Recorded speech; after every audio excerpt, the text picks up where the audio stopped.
Let's try something uncomfortable. Who discovered DNA? Who invented electricity? Who changed physics forever? If 3 names instantly appeared in your mind, that's not an accident. You didn't just learn history. You were trained to remember it in a certain way. Because history doesn't just record events, it tells stories. And stories need heroes. But what if those heroes aren't always the full story? What if history didn't lie, it simplified? And in that simplification, entire truths may have been quietly erased. Stay until the end, because the final example isn't just about the past. It might explain how the next genius is being chosen right now. There's a phenomenon in science called the Matthew effect. It sounds complicated, but the idea is simple. Famous scientists receive more credit. Unknown scientists receive less, even when their contributions are equal, or sometimes greater. Recognition amplifies recognition. If someone is already respected, their ideas travel further, faster, and louder. Think of it like an algorithm. Once a person trends, everything they do feels more important. Science is supposed to be objective, but recognition? Recognition is human, and humans follow status. In 1953, 2 scientists became synonymous with one of the greatest discoveries in history, the structure of DNA. Watson and Crick. Their double helix model transformed biology forever.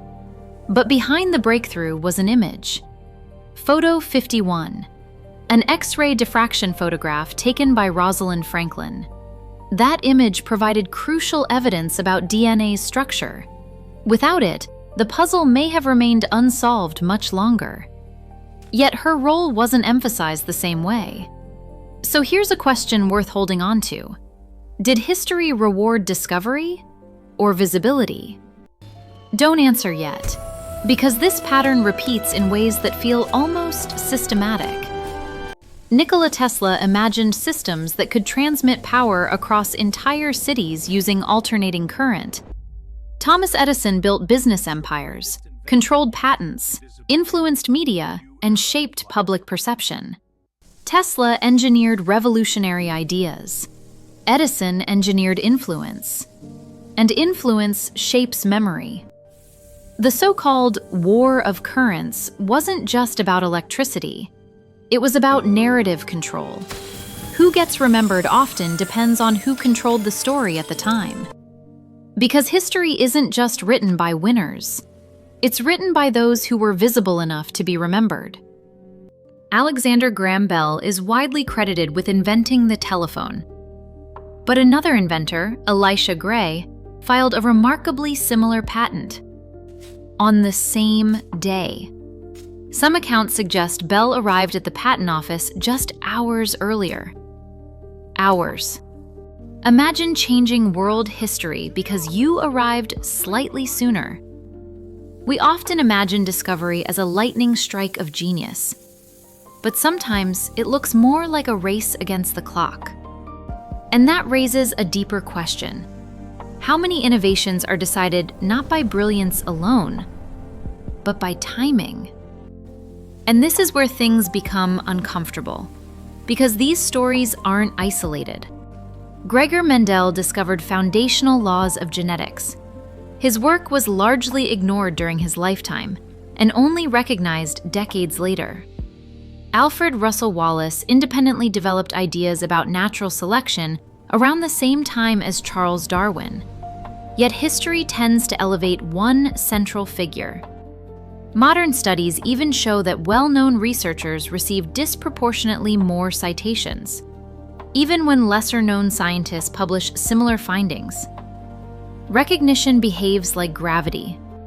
Once something becomes massive enough, everything starts orbiting around it.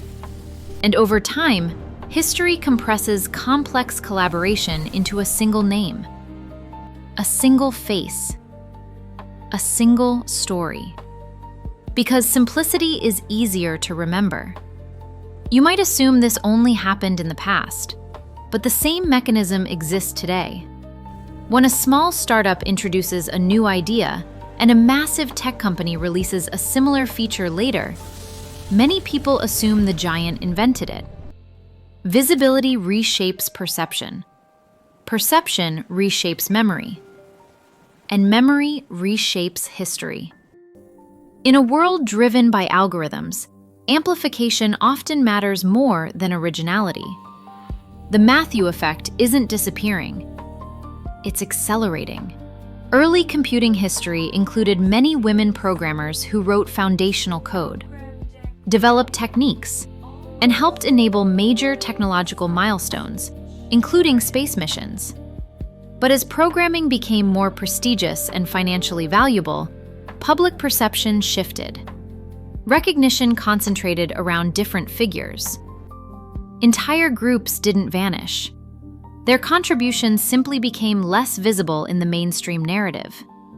And when visibility changes, history changes with it. Now here's the uncomfortable part.